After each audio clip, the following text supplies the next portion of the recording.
माता दी। मैं हूं राहुल मिश्रा और आप देख रहे हैं राहुल डी ब्लॉग। आज जो कहानी मैं लेके आया हूं वो मधु और कैटव, जो दो दैत्य थे, उनकी कथा है। बहुत प्राचीन समय की बात है, जब चारों ओर जल ही जल था। केवल भगवान विष्णु शेषनाग की सैया पर सोए हुए थे।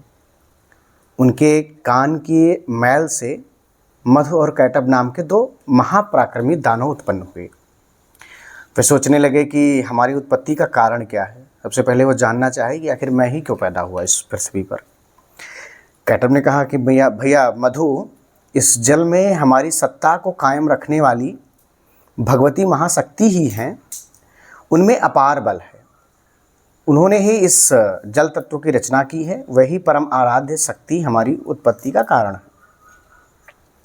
इतने में आकाश में गूंजता हुआ बागबीज सुनाई पड़ा। उन दोनों ने सोचा कि भगवती का महामंत्र है।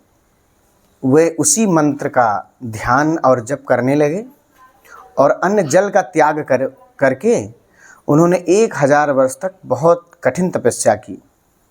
भगवती महामाया उन पर काफ़ी प्रसन्न हुई और प्रसन्न होकर के अंत में आकाशवाणी हुई और उन्होंने कहा कि दैत्यों, तुम्हारी तपस्या से मैं बहुत प्रसन्न हूँ, तो अपनी इच्छा अनुसार वर मांगो। जो इच्छा होगी वो मांग लो, मैं तुम्हें वर दूंगी।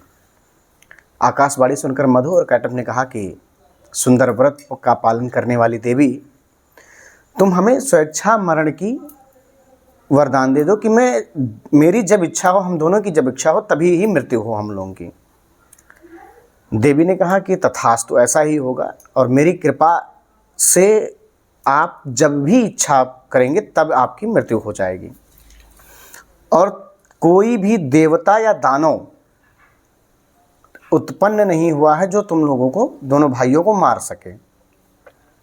अब देवी का जब वरदान प्राप्त हुआ तो ये दोनों भाई अत्यंत अभिमान में आ गए और जितने भी समुद्र में जलचर जीव थे उन सबको ये तंग करने लगे, परेशान करने लगे, उनके साथ क्रीड़ा करने लगे।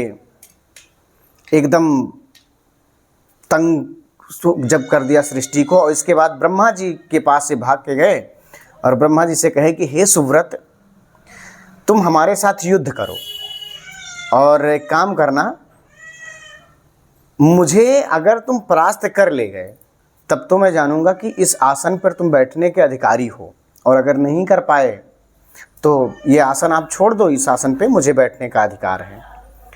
मधु कैटव की बात सुन करके ब्रह्मा जी अत्यंत चिंतित हुए और उनका सारा समय जो तप में बीता था उसमें ये युद्ध करना तो सीखे नहीं थे। वो युद्ध करना उनके स्वभाव के प्रतिकूल था।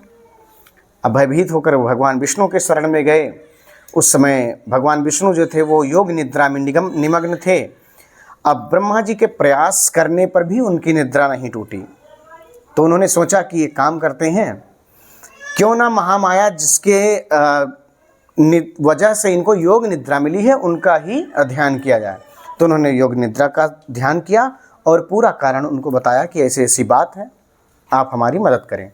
तो योग निद्रा की कृपा हुई। उनके भगवान विष्णु के नाक से, कान से, आँख से जब ये बाहर आई तो उनकी योग निद्रा टूटी और योग निद्रा टूटते ही ब्रह्मा जी को सामने देखा। उन्होंने कहा कि बताओ क्या कारण है। ब्रह्मा जी ने सारा कारण बताया विष्णु भगवान को कि ये कारण है और मुझे ये फलादैत्य हैं मधु और कैटव, ये मुझे तंग कर रहे हैं। कृपा करके मुझे इनसे मेरी रक्षा करिए और सृष्टि का भी रक्षा करिए, जो बाकी जीव हैं उनकी रक्षा हो। अब भगवान विष्णु से युद्ध हुआ और 1000 वर्षों तक चला। कोई परास्त नहीं कर पाया। भगवान विष्णु को ध्यान आया कि इनको तो देवी का वरदान प्राप्त हुआ है, इनको तो मारना इतना आसान नहीं है। तो फिर योग माया का ध्यान किया और उन्होंने कहा कि हे योग माया, आप एक काम करो, इनको आप अपनी माया से मोहित कर लो और फिर जब ये आपकी माया से मोहित हो जाएंगे तो इनको मारना आसान हो जाएगा। बाकी की चीज़ें क्या कैसे करनी है ये मैं बता दूंगा। तो माताजी ने जैसे ही अपनी योग माया से उन्हें मोहित किया और कहा कि हे दैत्यों, मैं तुम्हारे इस युद्ध कला को देखकर तुमसे काफ़ी प्रसन्न हूँ और जो तुम वर मांगना चाहते हो मांग लो। तो दैत्यों के अंदर अभिमान तो पूर्व से ही था। उन्होंने कहा कि हे देवी, मैं दाता हूँ, मैं देने वाला हूँ, मैं ग्रहण करने वाला नहीं हूँ। तुमको जो चाहिए वो मुझसे मांगो। बस इसी बीच भगवान ने कहा कि हे दैत्यों, तुम एक काम करो, अपनी एक मृत्यु मेरे हाथों से करवा लो।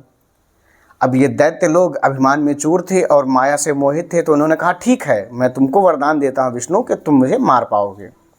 और अपने ही जाल में ये फंस कर गए और भगवान विष्णु ने इनका वध कर दिया। और वध कैसे किया? अपने जांघ पर रख करके और सुदर्शन चक्र से उनको काट डाला। इस प्रकार मधु और कैटभ का अंत हुआ। जय माता दी, जय सिया राम, जय जय हनुमान।